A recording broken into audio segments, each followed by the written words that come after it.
नमस्कार मिथिला चैप्टर कार्यक्रम थर्मामीटर में हम सच्चिदानंद सच्चू अहाँ सब गोटे के स्वागत करै छी। आई हम सब एतऽ उपस्थित भेल छी बक्सर में किसान आंदोलन मामला के लऽ के।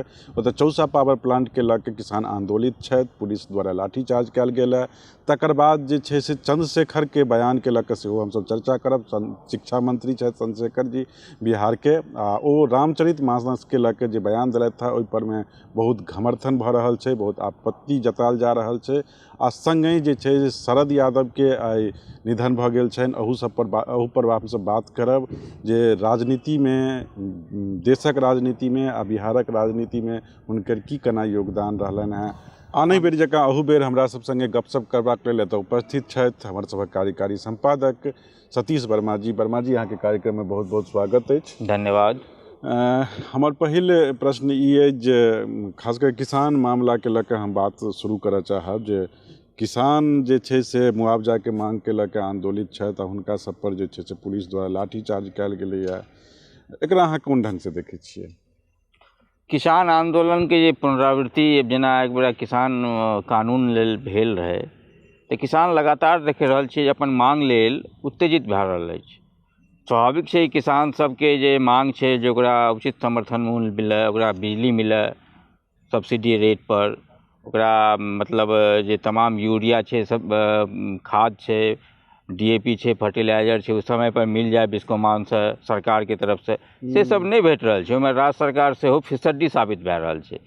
तऽ राज्य सरकार के खिलाफ एखन जे अहाँ कहलिए पावर प्लांट के लेल ई आंदोलन भेल, पावर प्लांट के लेल जमीन अधिग्रहण कयल गेल रहे आ ओही जमीन अधिग्रहण के मामला के लऽ के जे छै से मुआवजा के बात पर, हाँ, एहिठाम किसान के जे मुआवजा नहीं भेट रहल छै, जमीन के वाजिब दाम जे नहीं भेट रहल छै, तऽ स्वाभाविक छै नीतीश सरकार कतौ न कतौ एहिठाम फिसड्डी साबित भए रहल छै, या नीतीश सरकार के मनसा किसान के प्रति ओते संवेदनशील नहीं छै।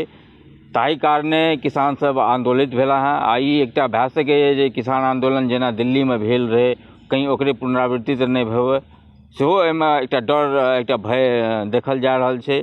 आ किसान के मांग लेल नीतीश सरकार कते किसान आ छात्र ई दूटा मुख्य रहे छै जे ई आंदोलित सरकार के खिलाफ, राज्य सरकार के खिलाफ किसान आंदोलन ई बहुत एकटा ताकतवर मुद्दा बनते। ई तऽ अहाँ कहलिए है, लेकिन ई जे छै से किसान आ खास करके छात्र के जे मामला छै, तऽ जहन हंगामा होइ छै, जहन विधि व्यवस्था के समस्या उत्पन्न होइ छै, तऽ पुलिस के तऽ लाठीचार्ज करैए पड़तै। नहीं तो पुलिस के लाठी किसाने पर किया, छात्रे पर किया? अहाँ के नीतिगत जे फैसला छै ओहिमे कतौ न कतौ खामी छै, ताहि कारणे अहाँके लाठी चलाबे पड़ैए। किसान किया नहीं खुश छै नीतीश सरकार से? छात्र किया नहीं खुश छै? छात्र रोजगार नहीं भेट रहल छै, किसान के बिस्कोमान से खाद, डीएपी, यूरिया नहीं भेट रहल छै समय पर, तें वह किसान आंदोलित छै। बीज पर सब्सिडी नहीं भेट रहल छै, जे बीज लगाबै छै ओ बीज जड़ि जाइ छै, फसल नहीं होइ छै, फसल के उचित समर्थन मूल्य नहीं भेट पाबि रहल छै। तकर बादो बिहार सरकार द्वारा बड़ा लंबा चौड़ा बात कयल जाइ छै आ कहल जाइ छै जे किसान के ई देल गेल छै, तऽ की बुझाइए अहाँके ई सब चीज जे छै से धरातल पर नहीं उतरि पाबै छै? किसान के स्थिति एखनो ओहने छै बिहार में। पंजाब के किसान जकाँ हमर बिहार के किसान ओते समृद्ध नहीं छै। ओकर कारण की छै? सरकारी उदासीनता। ई अहाँके हमरा माने पड़त। सरकारी उदासीनता के कारण तऽ किसान के उचित फसल के कीमत दाम भेटै छै, न ओकरा अच्छा फसल उगाबै लेल न डीएपी मिलै छै, न यूरिया भेटै छै समय पर।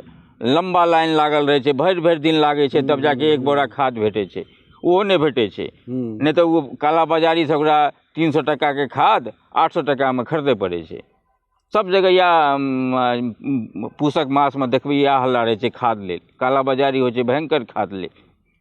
एहि सबक बीच जे छै से बिहार सरकारक शिक्षा मंत्री चंद्रशेखर जी के बयान आयल छनि। हुनकर कहब छनि जे रामचरित मानस जे छै से छोट जाति के लऽ के जे छै के लेल जे छै से ई जहर के समान छै, पर बहुत घमर्थन मचि रहल छै, तऽ एकरा कोना देखै छियै अहाँ? रामचरित मानस पर जे शिक्षा मंत्री चंद्रशेखर के बयान आयल अछि, ई बयान दरअसल प्री कंटेक्स्ट में एकरा देखबै तऽ रामचरित मानस लए कऽ हिंदी साहित्य में आलोचकीय जे एकटा परंपरा छै ओहोमे एकटा विवाद छै। तऽ चंद्रशेखर एहन बात नहीं छै जे कोनो नव बात कहलनि अछि, पुराने बात के ओ रिपीट कए रहल छथि। लेकिन ई राजनीतिक मुद्दा बनि गेलै है। राजनीतिक मुद्दा एहि कारणे कि धर्म पर आइ काल्हि चोट करब बहुत खतरनाक होइ छै, खास कए कऽ राजनेताके नेताके। चूँकि एखन जे पूरा देशेटा नहि पूरा प्रदेशके राजनीति धर्मके एजेंडा पर चलै छै, और हिंदू धर्मके सबसे बड़का झंडा बरदार लम्बा बरदार जे पार्टी छै बीजेपी, ओकरा आहत होइ छै। हिंदू धर्म पर केओ अगर कुठाराघात करै छै, कोई आघात करै छै, और चूँकि ई पार्टी राजद पार्टी से करल गेलै हैं, लालू के पार्टी से, तऽ स्वाभाविक छै जे बीजेपी पर अथी हेतै। लेकिन प्रश्न ई उठै छै जे अखन जे छै से आइ के समय में रामचरितमानस पर क्या डिबेट होबाक चाही? धर्म छै एखन मूल एजेंडा राजनीति के। बीजेपीओ चाहे, बीजेपी के तो स्वाभाविक वोट बैंक छै हिंदू, लेकिन जेडीयू आरजेडी सेहो चाहे छै हिंदू वोट बैंक हमरा हुए। तो हिंदू वोट बैंक नहीं हेतै तो ओकर तुष्टिकरण करते, तो मुसलमान के तुष्टिकरण करे छै। रचना कोनो होइ छै जे से समय सापेक्ष होइ छै। तुलसीदास जखन ई लिखने रहथिन, ओहिमे बहुत रास पंक्ति सब जे छै, ढोल गवार शूद्र पशुनारी ये सब ताड़ना के अधिकारी, केहन अथी रहल छलै से हमरा सबके नहि पता। लेकिन हाल में एकटा मामला आयल रहे सुप्रीम कोर्ट में, अहाँके मोन हैत, जनगण मन केलक एकटा याचिका रहे, जाहिमे सुप्रीम कोर्ट के टिप्पणी रहे ई जे रचना समय सापेक्ष रहे छै। ओ भले ओ समय में अंग्रेजक लेल लिखल गेल गीत होय, लेकिन आइ जे छै से देशक लेल छै। तऽ की अहू रामचरितमानस संगे तऽ वएह बात लागू होइ छै, वो तऽ समय सापेक्ष छलैया, लेकिन ओकरा आइ के तारीख में अहाँ देख रहल छियै तऽ बहुत रास भऽ सकै ओहिमे गड़बड़ी नजर आबै। हाँ, गड़बड़ी नजर आबै छै। अहाँके कहब सही छै जे रचना समय सापेक्ष होइ छै, सब चीज होइ छै, हमहूँ मानै छी। आ रचनाके एकटा की कहै छै काल धर्मिता सेहो होइ छै। रचना हर काल लेल बराबर होइ छै, लेकिन तथापि जे मूल बात छै जे विचार अंतिम सत्य नहि होइ छै। कोनो भी विचार, इतिहासो मॉडिफिकेशन होइत रहै छै, हमसब करैत रहै छी।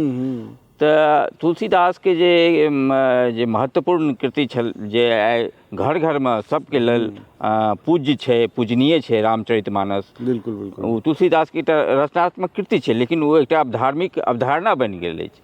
ओहि पर जे आघात भेलै हैं तऽ स्वाभाविक छै धार्मिक मन आहत हेतै। लेकिन हम एतऽ ई बात कहै चाहब जे हमसब तुलसीदास के कृति पर जे हमसब विचार करै छी, मीमांसा करै छी, तऽ हमरो सबके कतौ न कतौ लागैत अछि जे तुलसीदास ई बात किया लिखलनि।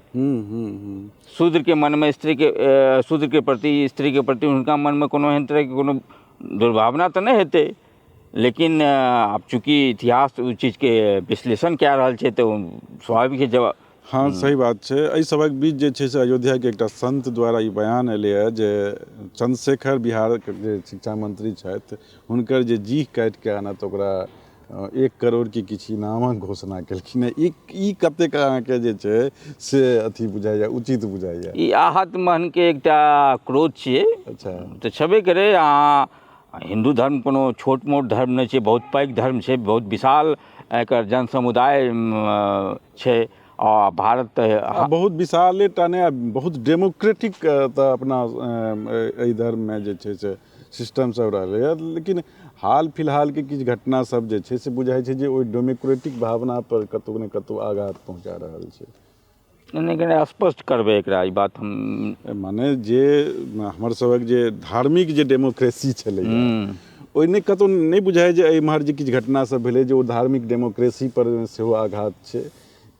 नहीं, हमर धार्मिक भावना के की चोट पहुँचेतै तऽ देखियौ, एहिठाम चलै छै न्यूटन के थर्ड लॉ, क्रिया के विपरीत प्रतिक्रिया। ये होते रहले हैं समाज में।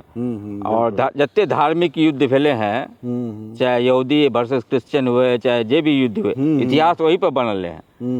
तो हम ई माने छियै जे अगर हम पैगम्बर के खिलाफ कुछो कह देबै तो स्वाभाविक छै उनका सबके मन में आहत हेतै, वो सब क्रोध में था। तो एहिठाम यह बात छै। लेकिन एहिठाम बात छै कि हाँ, हम अहाँ विवेचना नहीं कह सकै छियै। जे चीज गलतो लिखल गेल छै इतिहास में, धर्म ग्रंथ में, ओकर विवेचना करब जरूरी छै, हम ई मानै छियै। लेकिन चूँकि एक विशाल जन समुदाय ओकर फॉलोअर छै, हमसब ओकर धर्म के मानै छियै, ओकर राजनीतिक सेहो महत्व छै पार्टी लेल, हर पार्टी लेल। तऽ ई सब चीज पर हमर जे विचार छै, ई सब चीज पर एखन ओते मतलब प्रहार नहीं करबा चाहिए राजनेता सबके ई सब एकटा गलत परम धर्म के आधार पर राजनीति कहियो नहीं होबाक चाही। राजनीति हमेशा विकास के आधार पर होबाक चाही, निश्चित रूप से हमर मानवता के आधार पर होबाक चाही जे हमर मानव सूचकांक केना बढ़े, हमर रोजगार केना बढ़े, हमर शहर के हमर गांव के विकास केना हुए। ई धर्म के आधार पर राजनीति के शुरू करले वो अलग बात छै, लेकिन आइ काल्हि सब पार्टी वएह कए रहल अछि। ई बहुत गलत चीज छै। एहि बीचमे जे छै से एकटा बहुत दुखद सूचना आयल अछि, दुखद समाचार आयल अछि जे वरिष्ठ समाजवादी नेता शरद यादव के जे छै से रातिमे निधन भऽ गेल छै। बहुत दुखक बात, दुखक। हुनकर जे राजनीतिक योगदान छनि ओ एकटा कद्दावर समाजवादी नेता मानल जाइत छथि। मध्य प्रदेश से छलाह, बिहार से चुनाव लड़ैत छलाह, मधेपुरा जिला से चुनाव लड़ैत छलथि। हुनकर की केना योगदान छनि राजनीति में?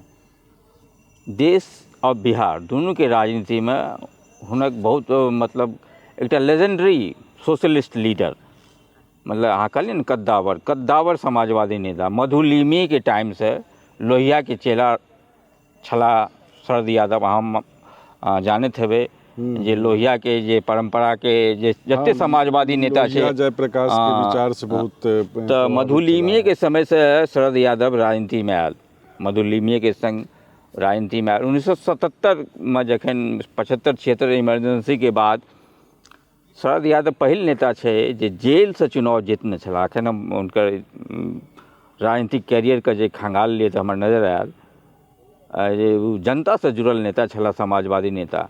जबलपुर से पहिल संसद में प्रवेश, जबलपुर में लोकसभा चुनाव जीत के और वो जेल से वो चुनाव जीतने छला शरद यादव। उस जबलपुर से आ बदायूं से शायद से चुनाव जीतल छला, एमपी के रह वाला छला। हाँ देखियो, जबलपुर के शरद यादव बिहार के भऽ के रह गेला भरि जीवन, कते पैघ बात छै। निश्चित रूप से जे छै से ई आब हमरा नहीं बुझाय, बिहार की मिथिला के भऽ के रह गेला।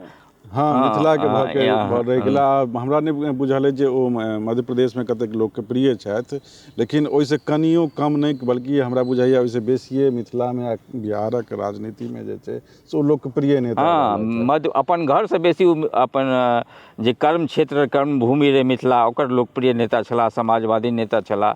शरद यादव के देहावसान के बाद हम सब बहुत राजनीतिक क्षति महसूस कए रहल छी। हमर सबके जे एकटा लोकप्रिय नेता छला से हमरा सबके बीच आब नहीं अछि। लालू यादव के बहुत बड़ा आघात लागलनि। शरद यादव जे सब मतलब शरद यादव एनडीए में सेहो रहला, वाजपेयी के संग सेहो रहला, मंत्रिमंडल लालू यादव के संग सेहो रहला, नीतीश के संग सेहो रहला। मतलब वो जे पार्टी में रहलनि वो अपन कद और अपन गरिमा के संग रहलनि, कतौ से अपन विचार के प्रति समझौता नहीं करलनि। ई हुनकर एकटा राजनीतिक दृढ़ता रहलनि। विचार से वो कहियो समझौता नहीं कहलनि। अहाँ एकटा बात कहलिए, लेकिन वो एनडीए में वाजपेयी के मंत्रिमंडल में छला, केना छला? दोनों दू विचारधारा नहीं तो जब एनडीए के कोनो एहन तरह के राजनीतिक जे निर्णय होइत रहे, जे धार्मिक आधार पर होइत रहे या कोनो एहन तरह के आधार पर होइत रहे, तो विरोध करैत रहथिन। एहन तरह के बहुत दृष्टांत छै, चाहे वो बाबरी मस्जिद टूटल हुए, चाहे तकर बाद जे एनडीए सरकार में जे पोखरण विस्फोट भेलै, ओहि सब तमाम जे परमाणु विस्फोट भेलै। बिल्कुल माने वो हुनकर जे अपन जे पार्टी के जे एजेंडा रहे, जे हुनकर विचारधारा रहनि, ओहि विचारधारा से कहियो समझौता नहीं केलनि ओ, चाहे ओ कोनो गठबंधन में रहल होइत। आ हुनकर निधन पर अहाँ कहबे केलियनि हैं जे लालू प्रसाद यादव शोक जतेलखिन हैं। हम देखलिए जे प्रधानमंत्री नरेंद्र मोदी सेहो शोक जतेलखिन हैं, गृह मंत्री अमित शाह सेहो शोक जतौलनि हैं, आ राहुल गांधी के सेहो शोक संदेश आयल है जो कहलनि। एखन शरद यादव के बहुत जरूरी छलै, खास कए कऽ 2024 लोकसभा चुनाव लेल। मानल जाइत छलै जे 2024 में विपक्ष जे एकजुट हेतियै नीतीश के लामबंदी में या राहुल के लामबंदी में, ओहिमे शरद यादव मुख्य भूमिका निभेतियै। एनडीए के टाइम में वएह भेल छलै। शरद यादव एकटा पोल छलै, ओही के इर्द गिर्द तमाम नेता जुटले रहे। बाद में जे हुनका जे छै से नीतीश से दूरी बढ़ऽ लागल रहनि। अहाँके की बुझाइए जे लालू यादव संगे आइ नीतीश कुमार छथि, तऽ कि माने ई आब खन जे रहते तऽ दुनू के बीच दूरी नहीं एहिठाम नीतीश महत्वपूर्ण नहीं है शरद यादव लए, महत्वपूर्ण रहे लालू यादव तेजस्वी। और मृत्यु से कुछ दिन पूर्व तेजस्वी सेहो मिललै, शरद यादव सेहो लालू यादव से हालचाल पूछे लेल आयल छला दिल्ली में मीसा भारती के रेसिडेंस पर। तो एक तो पॉलिटिकल सेटअप बनि चुकल छलै जे तेजस्वी के बिहार देल जेतै और नीतीश के केंद्र में प्रोजेक्ट करल जेतै। एहिमे शरद यादव राजी छलै आ ई पूरा एक पॉलिटिकल सेटअप बन गए रहे 2024 के चुनाव में। विपक्ष के एकजुट जे करल जेते तो लालू और शरद यादव एकजुट करता। अब लालू के जे एक महत्वपूर्ण साथी संगी अब लालू के संग नहीं अछि, बड़ा मुश्किल समय विपक्ष से।